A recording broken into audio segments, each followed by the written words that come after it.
गरज.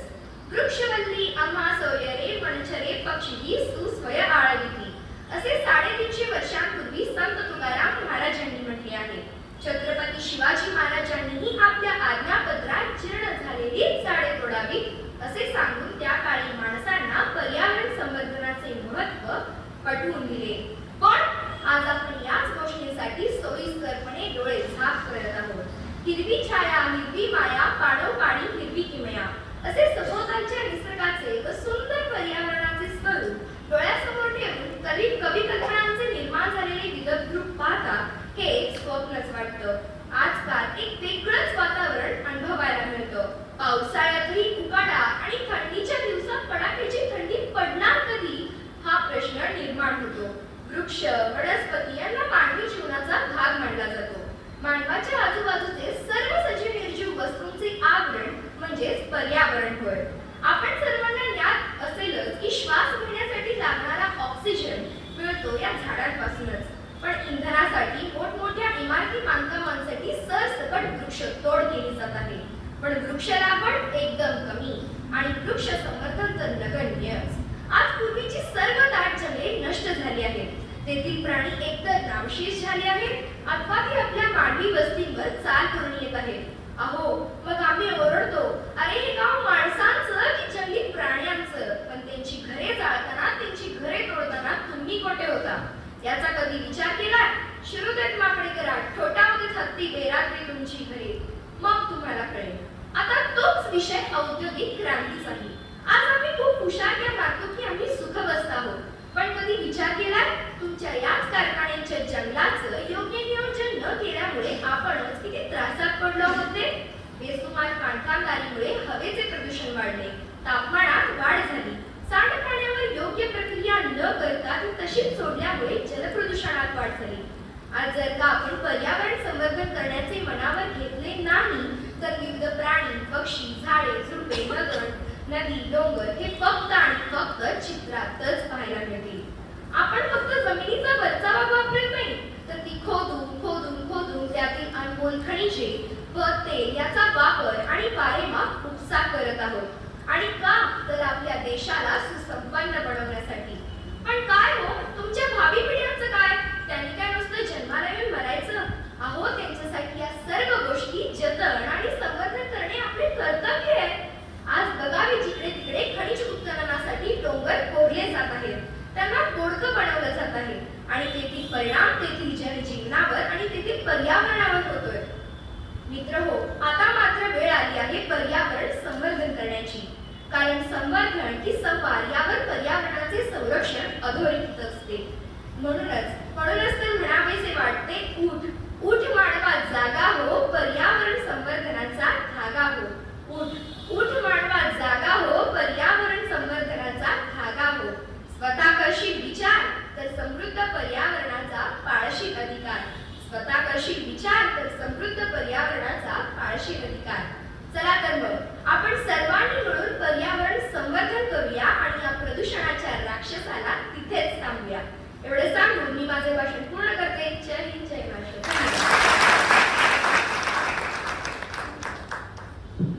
सुंदर सादरीकरण पूर्वा. यानंतर डॉक्टर सुवर्णा दिवेकर पुरस्कार प्राप्त विद्यार्थिनींमधून कुमारी वैष्णवी ननवरे प्रातिनिधिक स्वरूपात आपले मनोगत व्यक्त करत आहे.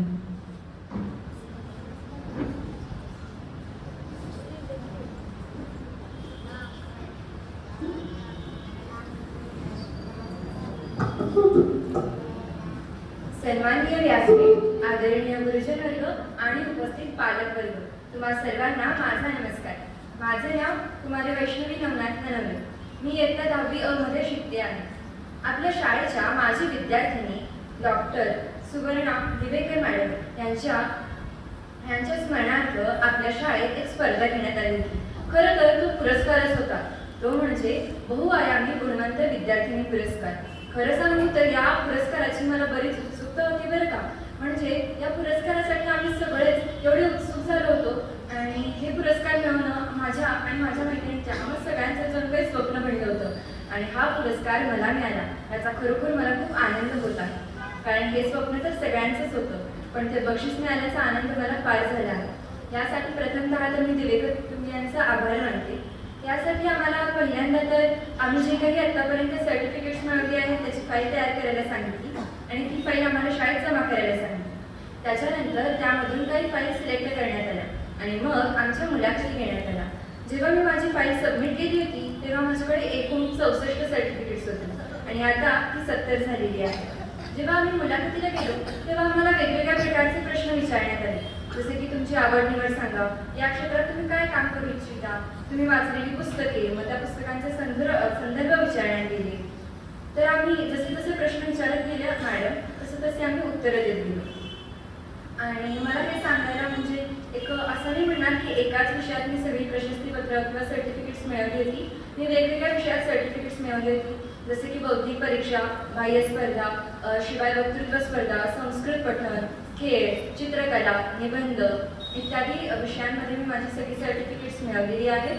आणि मला लहानपणापासूनच जर सर्वात जास्त कोणी प्रोत्साहन दिलं असेल तर ते माझ्या आईवडिलांनी दिलं आहे. आज जे काही मला पुरस्कार मिळाला किंवा माझ्या पुढील आयुष्यात मी जी काही बक्षिसं मिळेल त्याचे संपूर्ण श्रेय हे माझ्या आईवडिलांना जातं.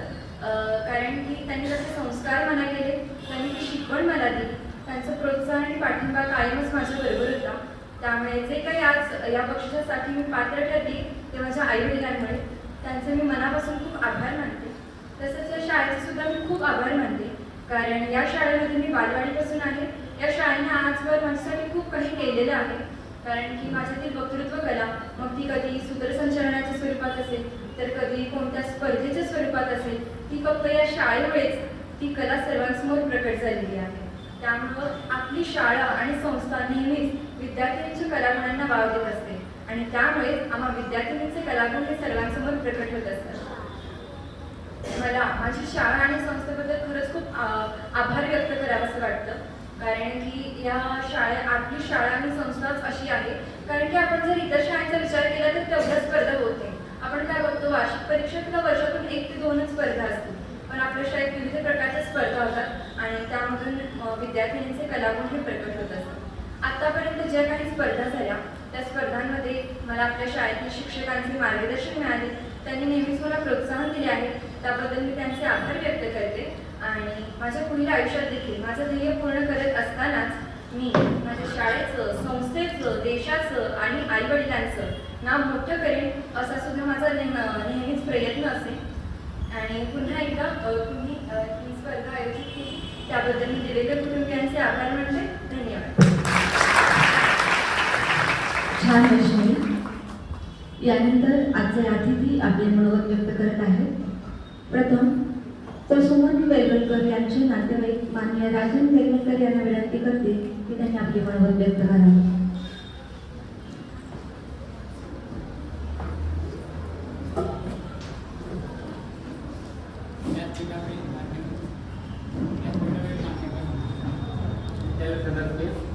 उपस्थित पालकवर्ग आणि विद्यार्थी सगळ्यांचं स्वागत केलं आहे. माझ्या शाळेत येणारी आठवण झाली. मी पण शाळेत असताना त्याच नवीन गाणं म्हणायचं, कवायत दाखवायचं, बरंच काही शिकत होतं. कारण माझी मोठी बहीण फार विचार होती, मी सगळ्यात शेवटचा, त्यामुळे माझ्या वाट्याकडून थोडीशी सुविधा आहे. आणि दुसरं म्हणजे की या संस्थेचे लिमय सर मुख्याध्यापक आणि लिमयबाई कायम आमच्या घरी यायच्या, त्यामुळं ते आम्हाला आमच्या घरच्यासारखे वाटत होते. आणि मेघाताई तर आमची गुरुभगिनी माझी फार मैत्री, त्यामुळं या संस्थेशी आमचं कौटुंबिक नातं आहे. मग या संस्थेशी काहीतरी आपण करायला पाहिजे, त्या हेतून आम्ही भावंडांनी विचार केला आणि त्याप्रमाणे शाळेला काही मदत करत त्या शाळेच्या संवाद साधून ते पारितोषिक देण्याचं ठरवलं. तर मी तुम्हाला विद्यार्थ्यांना असा सल्ला देईन की दिवसामध्ये थोडं वाचावं, थोडं मनात ते लिहावं आणि यासाठी शरीर पण चांगले ठेवायला पाहिजे. यासाठी कुठला तरी खेळ किंवा व्यायाम थोडा तरी करावा. एवढं बोलून मी मानलं. धन्यवाद सर. यानंतर डॉक्टर सुवर्णा दिवेकर यांचे नातेवाईक माननीय नेहल दिवेकर यांना विनंती करते की त्यांनी आपले मनोगत व्यक्त करावे.